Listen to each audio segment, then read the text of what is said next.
han disminuido debido al bloqueo y la complejidad de las transferencias bancarias o la provisión de las mismas también ayudan. 4 años de hiperinflación han traído como consecuencia la total devaluación de la moneda nacional. Esto ha traído como resultado una disminución en los salarios del sector público y los empleados ya no ganan los 150 a 500 dólares que ganaban en el 2015, sino entre 1 y 10 dólares en el 2020 y menos aún en el 2021. Entre el 2018 y el 2019 el gobierno introdujo nuevas políticas económicas, levantó el control de precios y le permitió al sector privado reingresar a la economía. Sin embargo, el endurecimiento de las sanciones que enfrenta el país desde el 2015 ha socavado el potencial impacto positivo de las actuales reformas y la capacidad del gobierno para mantener la infraestructura y ejecutar proyectos sociales. Hoy Venezuela tiene carencias en maquinaria, repuestos, electricidad, agua, combustible, gas, alimentos y medicina. Venezuela tiene una de las mayores reservas del petróleo del planeta. El petróleo ha sido el principal producto de exportación del país y la principal fuente de ingresos y divisas extranjeras. Desde el 2000 el gobierno anunció la implementación de proyectos sociales en vivienda, educación, alfabetización, alimentos, educación, computación y desarrollo comunal, desarrollados sin costo alguno para el pueblo o subsidiados por el Estado. La monoeconomía orientada hacia el petróleo ha dependido fundamentalmente desde maquinarias hasta repuestos, alimentos y medicinas que se han importado principalmente de Estados Unidos y de Europa. La producción interna ha permanecido baja y no se cubrieron las necesidades del consumo interno. La economía declinó a partir del 2014 con la caída de los precios del petróleo. Entre otros factores reportados se mencionan la mala gestión, corrupción y controles de precios como elementos que han afectado la economía. Las sanciones unilaterales impuestas cada vez en mayor medida por Estados Unidos y la Unión Europea y otros países han exacerbado las calamidades antes mencionadas. Se reporta que el ingreso del gobierno ha disminuido en 99% y actualmente el país vive con 1% del ingreso que tenía antes de las sanciones. El desvío de los activos de Citgo, la subsidiaria de PDVSA en Estados Unidos, impidió el trasplante de hígado, médula ósea a 53 niños venezolanos. Tales trasplantes se hicieron antes en Italia y Argentina. Antes de 2016 los pagaba el Estado. También observo el crecimiento de mortalidad materna y neonatal desde el año 2013 con una ligera mejora en el 2019, cuando la cooperación humanitaria de UNICEF, OPS, la Iglesia y otras iglesias se activó. Otros efectos negativos de la crisis son el tema creciente de embarazo adolescente, que ha dado aumento al nivel de crisis en niñas de 12 a 13 años, cuyos embarazos se dan en medio de falta de acceso a la información y sin uso de anticonceptivos, y ha llevado a aumento de VIH-Sida por relaciones sin protección.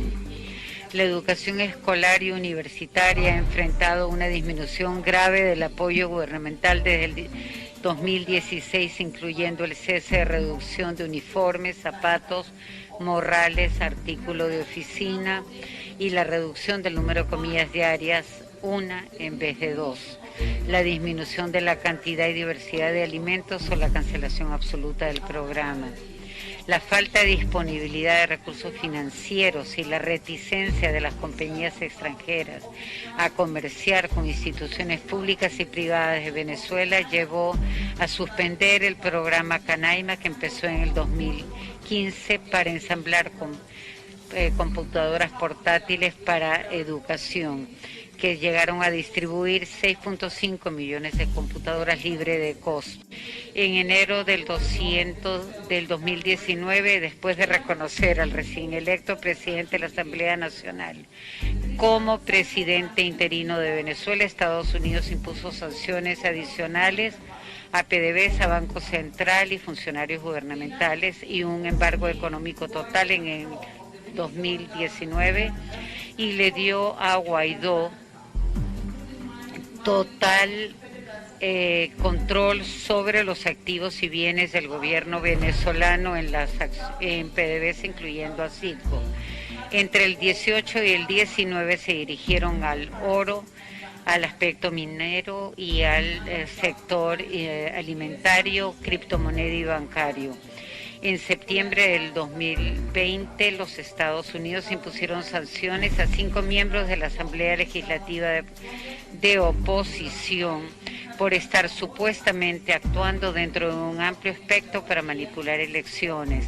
También ha tratado de impedir que Venezuela reciba combustible de Irán, incluyendo en la lista a los capitanes de tanques petroleros, prohibiendo el uso de aeropuertos y puertos marítimos.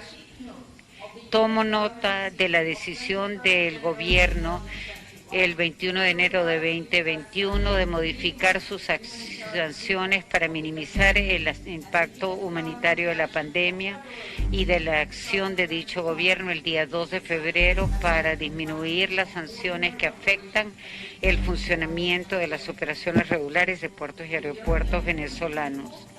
La Unión Europea impuso sanciones a Venezuela en el 2017, entre ellas embargo de armas, prohibición de exportación de otros bienes que pudieran ser utilizados para represión en el país, exportación de tecnología y materiales dirigidos a vigilancia o intercepción de telecomunicaciones, y prohibición de viajar y congelación de activos de personas naturales cuyas acciones consideró la UE como acciones que socavan la democracia, el Estado de Derecho y el respeto a derechos humanos.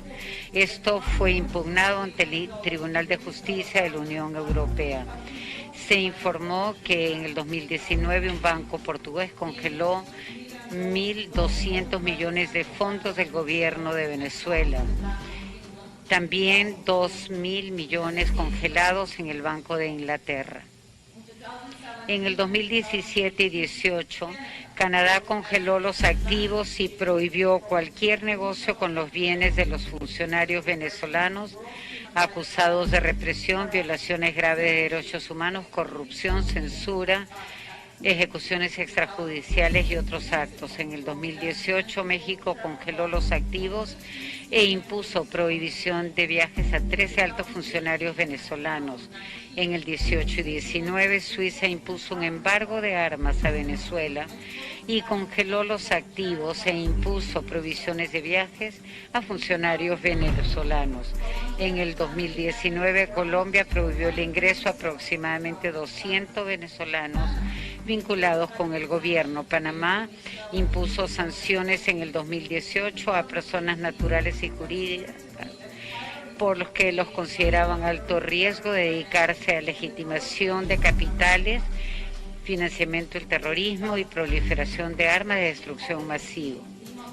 En el 2019, 13 de los 14 países del Grupo de Lima acordaron prohibir entrada de funcionarios venezolanos y negarles acceso a su sistema financiero.